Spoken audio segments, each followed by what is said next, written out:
Okay, so the office cleanup has mostly been finished. And I have a couple of piles of things that I'm going through, and some of them are cookbooks, some of them are books that I need to read and just like get out of the house. But the one thing I came up with that is so interesting to me is a giant stack of Vanity Fair magazines that I've kept. Some of them go back as far as 2009.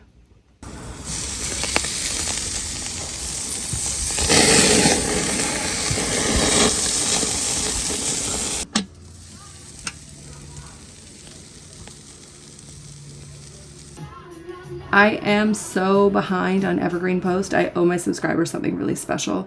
I had to redo my office. If you are following along, you will see that in another video. It just became totally unworkable with my setup, so I needed to move everything around and finally was able to get down to business after then encountering, of course, more printer issues. If you followed for a while, you'll know that is the bane of my existence, but it's working now. It's fine. I love Epson. Not sponsored. But I finally got the post out. Everything was done. I still have some more stuff to catch up on though.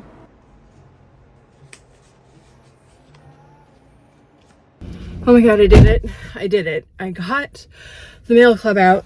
Oh, one down, one more to go. I got this. It is 28 degrees in my house. Every single inch of my body hurts. It's time for another coffee chat. This week's coffee that I'm trying is actually one that I've gone through a couple of boxes of now, not sponsored, would love to have them.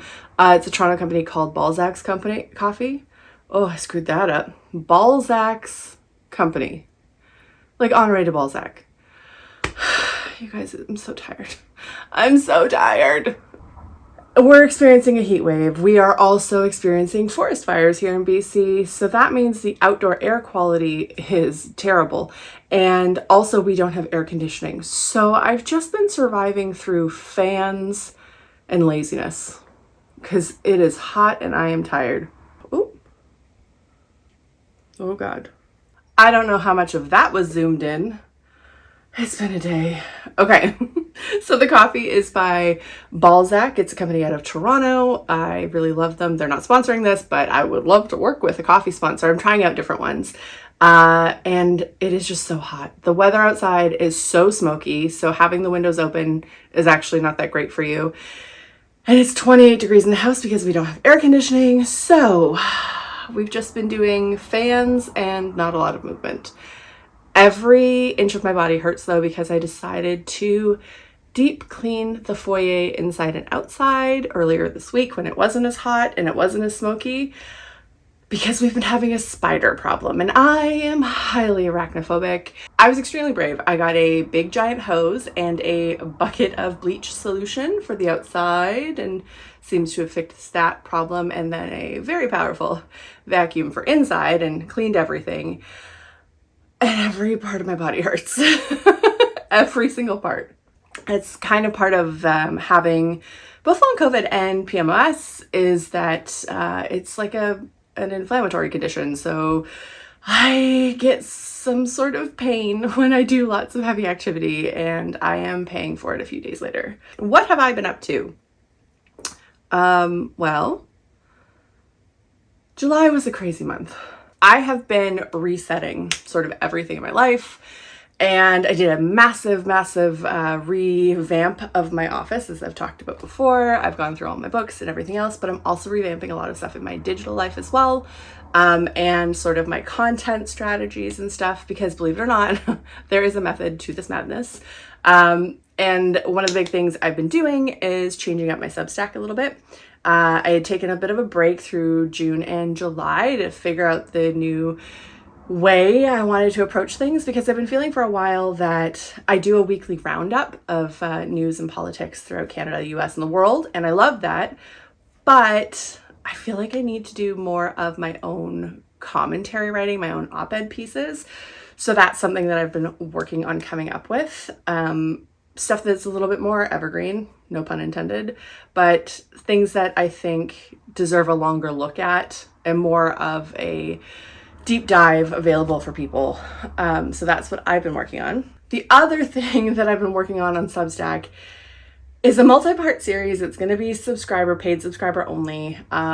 Basically just going through what has happened to me over the last more than a year now. The online harassment that I've talked about a few times on here, and sort of stalking and dealing with a lot of really intense parasocial stuff. Not in a blow by blow, this person did this, blah, blah, blah kind of drama, but really reflecting on the larger ramifications, the larger picture of how people get into these situations online, and the mob mentality that can form, and different sort of groupthink dynamics that are happening more and more with what we're seeing with the internet. So I took like a big sort of zoom out, larger look at what I've experienced as a front row seat to have like a bunch of people trying to destroy my reputation, people I don't know, people who've never known me, and sort of the larger mythos that can be created about content creators and other people online. So it's been really interesting. That's going to come out through the whole month of August at least. And yeah, I wanted to talk about it from a writer perspective, from a more of an observational perspective. Stuff's being dealt with it. Pieces of the ongoing stuff is being dealt in other manners, but this is a way for me to do what I do, which is writing. So I've been doing that.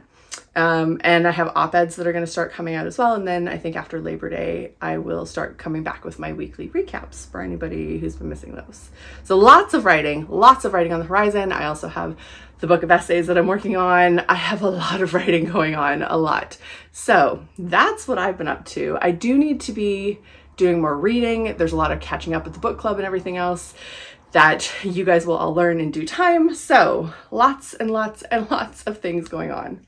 For those keeping up with my updates with Dad's cancer journey, he's started a new phase this week. He's started radiation, and we're taking it one day at a time and staying really positive as we can. But just a reminder, if you have men in your life, please make sure that they are getting PSA tests. It's a check that you should be doing as soon as you turn 50 for sure, but actually 45. If you have a history or any family history with prostate cancer, you should be getting it. It's just a blood test. Tell the men in your life, they just have to go and get a blood draw.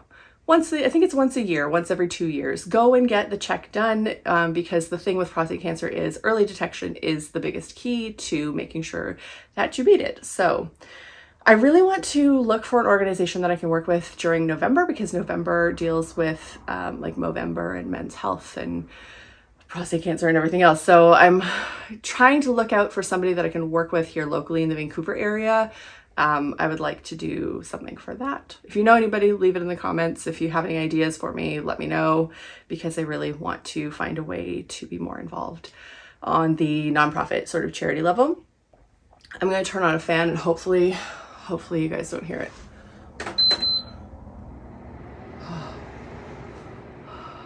If you can hear that fan noise, I am so sorry, but I am dying of the heat without a fan in here.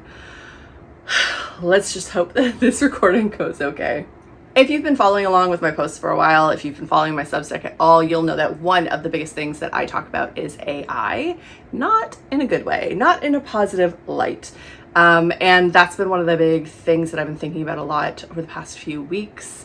Specifically, we are seeing content creators now who are admitting that they've been relying heavily on AI. We saw Hank Green, for example, come out and say that he actually has been relying on AI to a concerning level, or using it to a concerning level, to which his wife and brother were both really concerned for him. There's been such a big backlash to finding out that Hank Green was using AI, especially since he does like research and science content. So people assume he was doing the research part of it himself. And he has a big team, from what I understand, that could be helping with that kind of thing. But I think the biggest thing is the betrayal the audience is feeling. Especially right now when we're dealing with so many things concerning AI. There isn't just like when we look at the data centers, like that argument, that piece of like, they're taking the water, they're invading communities, it's a huge nuisance, it's draining resources. So there's that piece. In addition to that, we're seeing the horrifying images of these AI companies buying up used and rare books and slicing the spines off of them, scanning them all, and then destroying the books. Which, if you've read any dystopian novel ever, it generally, the burning or banning or destroying of books is one of the hallmarks that things are going wrong in your society. So I think seeing those images has been really shocking, even though we know that writers have been saying for quite some time, like, hey, we know that they are stealing our works. I think seeing the video of it has been quite alarming for a lot of people. For me, I think it's just, I really hate AI. And I think anybody who knows me or has seen any of my writing can understand that. AI that is stealing the work of artists and churning out stuff that feels really fake is super concerning to me. We're seeing a lot more people use it to promote their businesses. There's a ton of really terrible like restaurants who are doing food flyers of AI. I'll see if I can find some examples that I can throw up. And the food looks not real. It looks not right. I saw a TV show today that was using, instead of pictures of the cast in the show, they were using clearly AI generated portraits, and it just looks off. And I think our brains can tell that something is not right with this. And it's really, there's been too many stories of people falling into AI psychosis, like actual breaks with reality, where they think that they're chosen as some sort of leader for a revolution. They are chosen by God. They think they're the king of England. Like, there's been a lot of stories of people harming themselves, people harming others, being very convinced by AI. And I know that for people who don't use things like ChatGPT or any other sort of chatbot, they don't really understand how that could happen. And I really struggled with it as well, because I thought, you're just typing stuff into this. Like, how could this happen? But it's twofold. Number one, there is a voice option. There are people who talk to their ChatGPT, so it's a voice talking back to you. But the other thing is, it's a constant cycle of praise. And so when you type something in, you're like, I was thinking of doing, I don't know, selling chocolate covered coffee beans, and the AI will be like, oh my God, what a great idea. And then you'll say like, well, I think that I should do it this way. And chat will say like, you know what? You're definitely on the right track. And everything you come up with, it's like, yes, yes, and to everything. Yes. I think you're great. Nobody else is doing it like you. What a fantastic idea. It's sycophantic. It's just feeding you back the things that a yes man would do, and to a dangerous level. There's been stories where people have spent their entire life savings on business ideas that chat told them would totally work, that absolutely could not work in any scenario.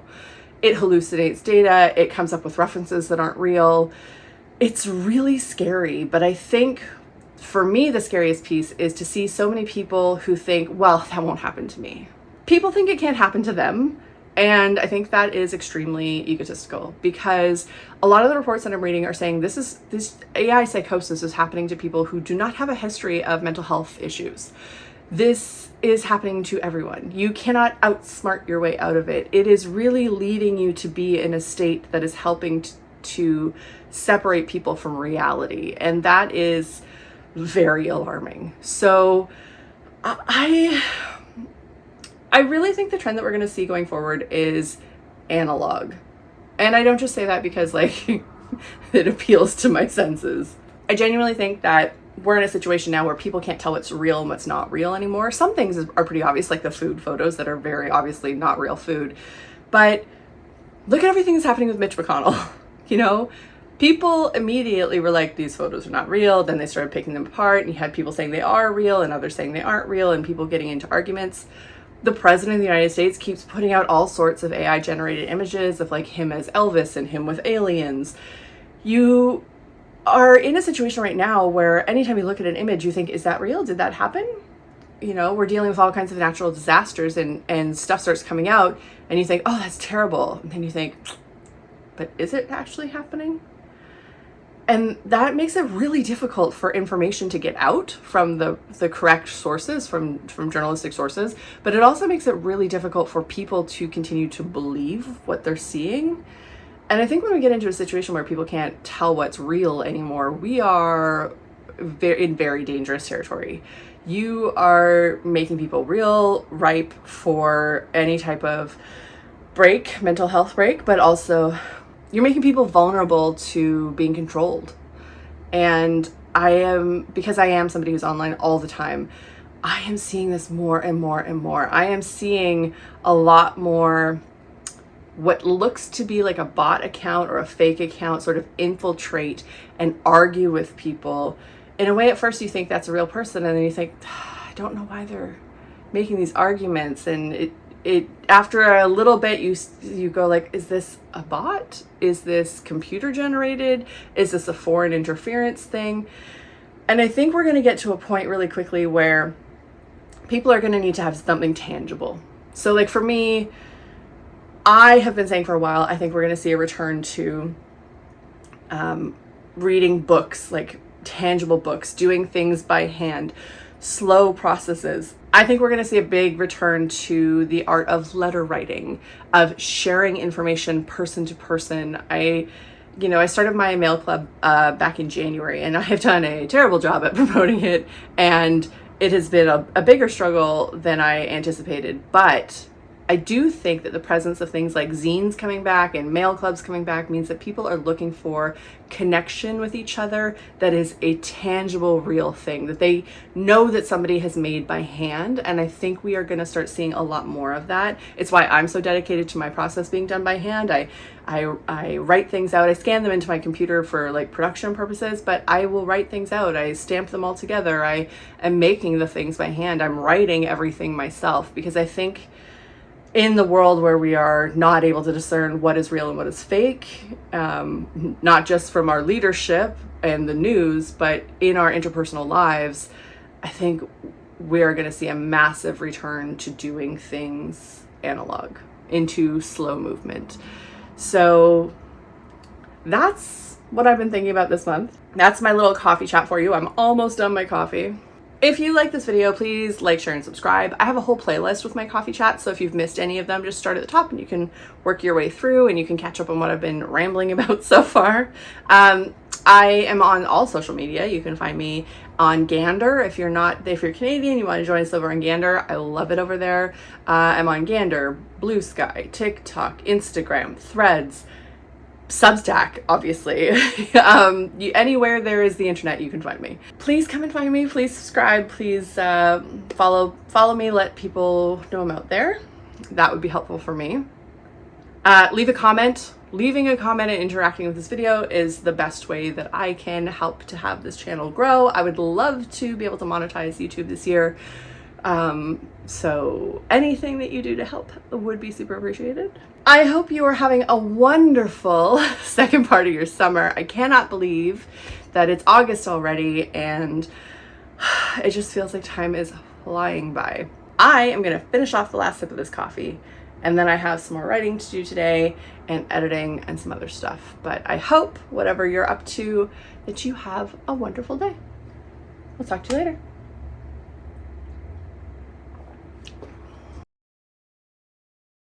Did I say it's time for another coffee chat? I think I did. It's time for another coffee chat if I haven't.